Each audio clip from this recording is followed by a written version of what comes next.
Eles correm mais e melhor que todos. Do Quênia, Robert Cheruiyot.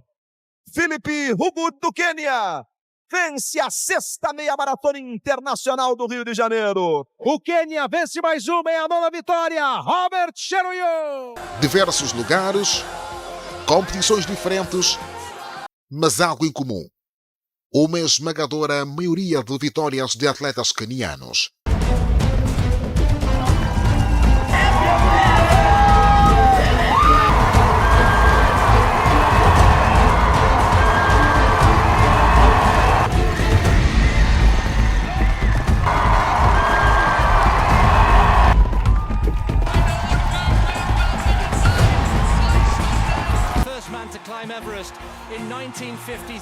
O mundo faz fêmeas, mas em simultâneo tenta descobrir as raízes de uma tradição que passa de geração em geração.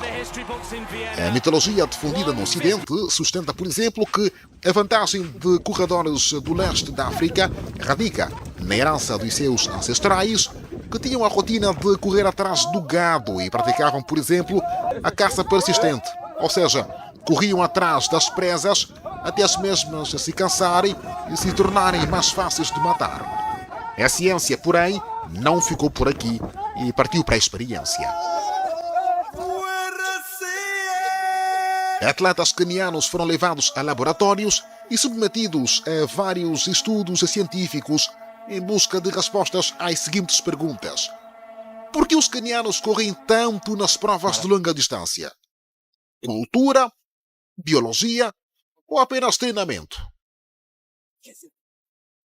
Quando se fala de corredores de fundo ou maratonistas, é quase impossível não fazer referência aos quenianos. Só para se ter uma ideia, dos 10 melhores fundistas do mundo, 8 são quenianos. E para o Rio 2016, competição que terminou recentemente, o Quênia tinha mais de 330 atletas de longa distância com mínimos olímpicos na lista de pré-selecionados. Ora, o 100% juntou-se aos investigadores e correu ao lado de João Tiamba e o professor Bruno, 2 especialistas que ajudaram a desvendar alguns segredos. Vamos até ao leste da África, onde começa a nossa caça às respostas.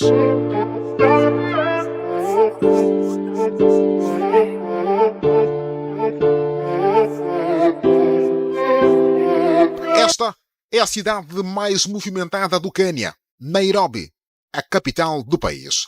As imagens permitem esclarecer eventuais dúvidas de quem pensa que aqui todos são corredores natos.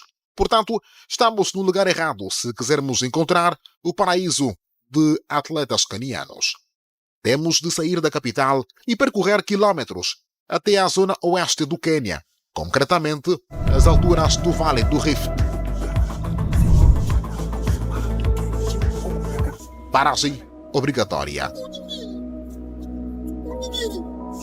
Esta zona humilde é habitada pelos povos Kalenjin. Mas o que eles têm a ver conosco? É simples. A tribo Kalenjin é o nosso alvo de facto. Quase todos os atletas quenianos de elite pertencem aos Kalenjin. Por isso, são também chamados de quenianos corredores. De acordo com dados não oficiais, os quase 5 milhões de Kalenjin representam cerca de 10% da população do Quênia e 3/4 de corredores de elite quenianos. Sim, que se chama talento. Mas o talento, esse talento necessita de ser trabalhado. Necessita de transformar esse homem num produto, necessita sendo limado nesse caso. E o que realmente, acompanhando naturalmente no meio ambiente vive, e a alimentação, acrescentando a alimentação.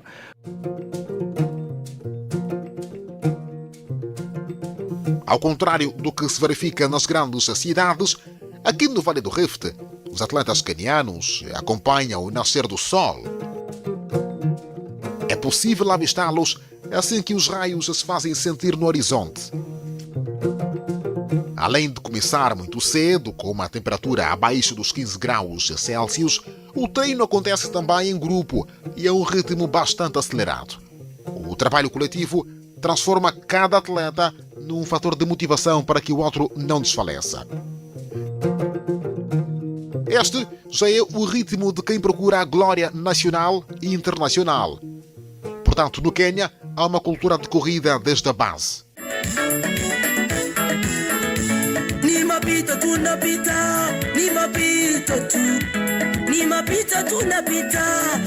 O grande segredo que existe aqui é que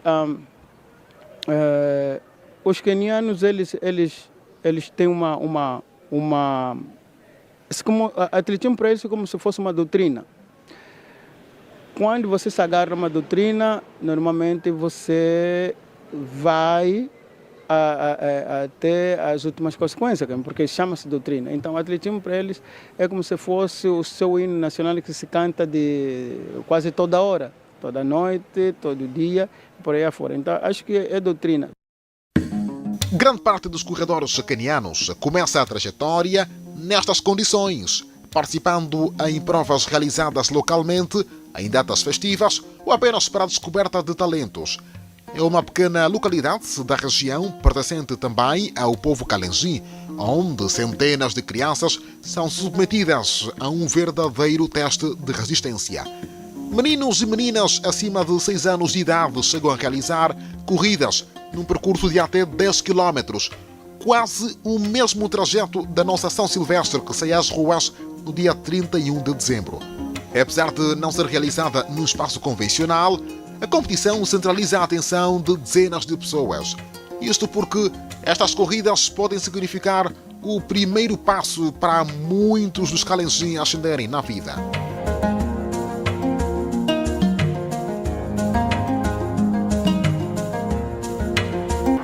Corrida no Quênia não é apenas desporto, é tampouco mera diversão. É quase sempre a única forma de sair da miséria para muitos habitantes de zonas rurais. Ora, se para muitas crianças o futebol é a modalidade de eleição, para os mais novos desta tribo do Quênia, o futuro passa mesmo pela corrida. E o Estado em si, quando se percebeu que o Quênia que tinha vantagem para ir aos campeonatos do mundo, por exemplo, para ir individualmente para ir buscar medalha que as outras modalidades não podiam ir buscar. Então o Estado direcionou praticamente as suas energias para aquela modalidade que chama atletismo. Para os olheiros, o mais importante não são as indumentárias, muitas vezes vencidas pelo tempo, mas o talento que se reflete na intensidade e resistência dos jovens corredores. Além da cultura de corrida que se consolida no Quênia de geração em geração, há um segundo elemento que entra no leque de respostas: o biótipo queniano.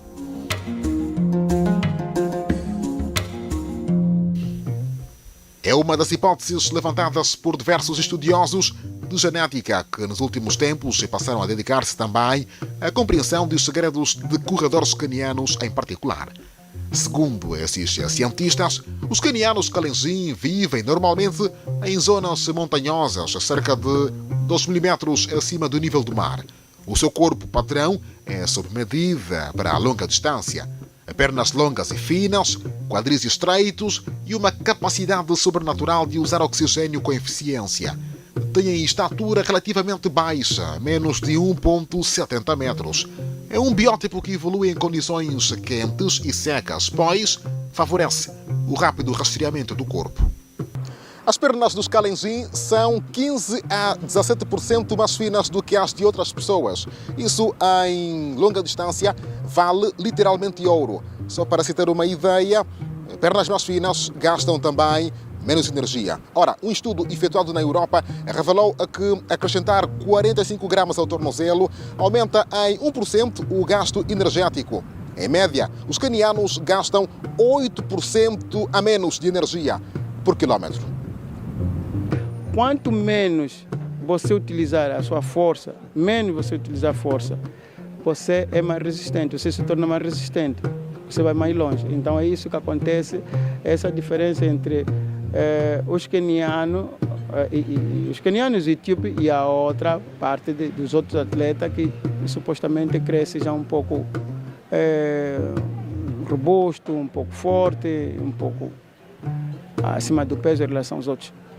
Estudos em laboratórios também indicam que corredores do leste da África notabilizam-se pela corrida econômica.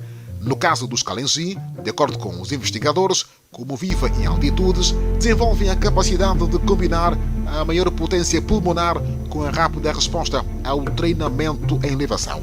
São características que conferem alguma vantagem e que fazem toda a diferença numa competição, como constatou o ex-fundista angolano João Diamba. Relativamente tem as pernas longas, tem as chamadas panturrilhas, também fininha, o tendão mais forte, mais comprido em relação aos outros. Os maiores especialistas do mundo em biologia desportiva estão convencidos de que há um fator genético, embora ainda nunca tenha sido descoberto. Geografia e genética não caminham sós para já. É assim, defende outro grupo de pesquisadores que tiveram como objeto de estudo também atletas canianos. É aqui que entra o ritmo de treino.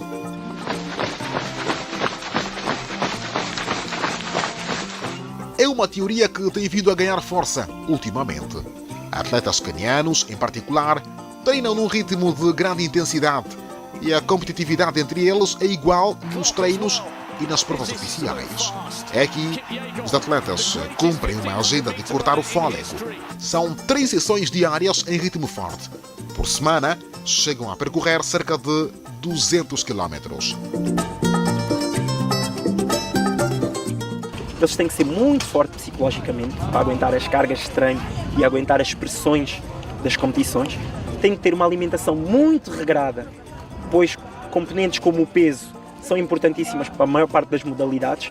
É uma rotina de autêntica solidão. Há quem diga, por exemplo, que a vida de um corredor que aspira a chegar à elite é uma rotina de dor e lesões frequentes, solidão e horas a fio a correr. O único diálogo é com o próprio corpo. Ora, agora sim, perguntamos-nos, onde estará a próxima potência de corridas de longa distância? Alguns afirmam que o famoso inferno do Sudão do Sul pode transformar-se num paraíso de corredores. Por que não? Afinal, foi de lá que os Kalenjin saíram em direção ao Quênia, em busca de uma vida melhor.